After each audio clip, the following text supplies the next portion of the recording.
नमस्कार दोस्तों, आध्यात्म के एक और नए अंक में आपका हार्दिक स्वागत है।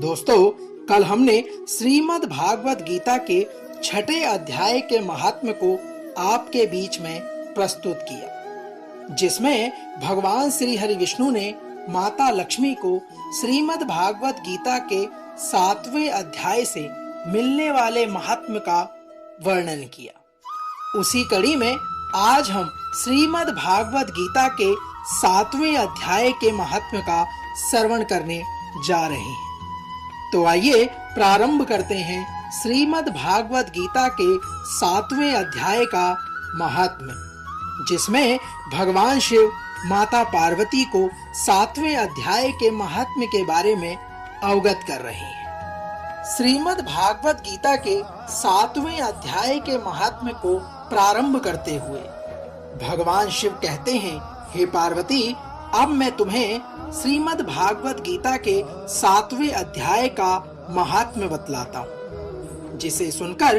कानों में अमृत भर जाता है। हे देवी, पाटलिपुत्र नामक एक दुर्गम नगर है, जिसका द्वार भी बहुत ही ऊंचा है।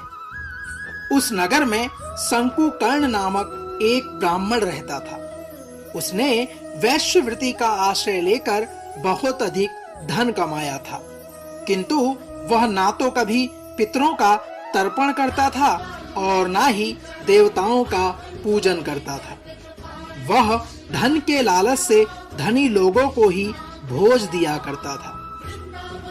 भगवान शिव आगे कहते हैं, हे देवी, एक समय की बात है, उस ब्राह्मण ने अपना चौथा विवाह करने के लिए पुत्रों और बंधुओं के साथ यात्रा की। मार्ग में आधी रात के समय जब वह सो रहा था, तब एक सर्प ने कहीं से आकर उसकी बाह में काट लिया। उस सर्प के काटते ही उस ब्राह्मण की ऐसी अवस्था हो गई कि मणि, मंत्र और औषधि आदि भी उसके शरीर की रक्षा नहीं कर सके। तत्पश्चात कुछ ही क्षणों में उसके प्राण पखेरु उड़ गए और वह प्रेत बन गया। फिर बहुत समय बाद वह प्रेत सर्प योनि में उत्पन्न हुआ। उसका मन धन की वासना में बंधा रहता था।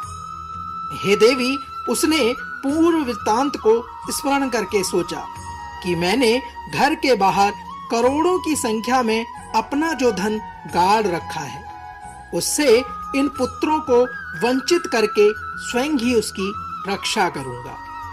भगवान शिव आगे कहते हैं, हे पार्वती, सांप की योनि से पीड़ित होकर पिता ने एक दिन स्वप्न में अपने पुत्रों के समक्ष आकर अपना मनोभाव बताया। तब उसके पुत्रों ने सवेरे उठकर बड़े विस्मय के साथ एक दूसरे से स्वप्न की बातें कही। उसमें से मझला पुत्र कुदाल हाथ में लिए घर से निकला और जहां उसके पिता सर्प योनि धारण करके रहते थे, उस स्थान पर गया। यद्यपि उसे धन के स्थान का ठीक ठीक पता नहीं था, तो भी उसने चिन्हों से उसका ठीक निश्चय कर लिया और लोभ बुद्धि से वहां पहुंचकर बिल को खोदना आरंभ कर दिया। हे देवी, तभी एक भयानक सांप प्रकट हुआ और बोला, अरे मूर्ख, तू कौन है? यहाँ किस लिए आया है और यह बिल क्यों खोद रहा है? किसने तुझे भेजा है और तेरे यहाँ आने का प्रयोजन क्या है? हे देवी, उस सर्प के इस प्रकार के वचन सुनकर पुत्र बोला, मैं आपका पुत्र हूँ, मेरा नाम शिव है। मैं रात्रि में देखे हुए स्वप्न से विस्मित होकर यहाँ का धन लेने के लिए आया हूँ। तब उस सांप ने कहा, यदि तू मेरा पुत्र है तो मुझे शीघ्र ही बंधन से मुक्त कर। मैं अपने पूर्व जन्म के गाड़े हुए धन के लिए ही सर्प योनि में उत्पन्न हुआ हूँ।